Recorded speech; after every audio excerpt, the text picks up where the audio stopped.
نے اس کے اوپر پوری رپورٹ دی ہوئی ہے. رانا ثناء اللہ کے اوپر جو 18 قتل ہیں یہ عابد شریف کے باپ نے کہا ہوا ہے, تو یہ قاتل ہیں.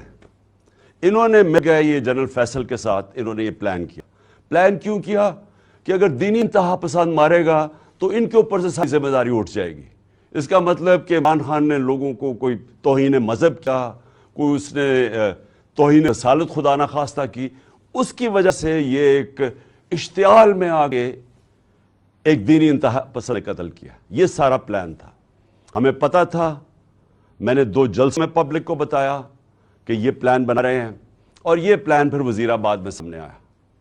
اور یہ جس لڑکے نے گولیاں چلائی ایک دم کور اپ شروع ہو گیا کہ جی بس وہ ایک دینی انتہا پسند تھا اور وہ اذان نہیں تھی اور یہ اور سارا جو مذاق کیا گیا وہ بھی کور اپ تھا.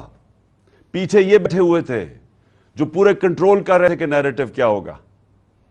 اور پھر جب یہ ہمیں پتا تھا, کیونکہ مجھے تو پتا تھا پہلے ایک ادھر سے گولیاں پھر دوسری طرف سے آئیں, یہ بھی کہا گیا کہ نہیں جی یہ تو صرف ایک, اور وہ کہتا ہے اگر کسی کو شک ہونا چاہیے تو وہ جب خود کہتا ہے کہ جی میں اکیلے نے کیا ہے تو ادھر سے بھی پتہ چل جانا چاہیے کہ پیچھے سے اس کو طوطے کو پڑھایا جا رہا تھا.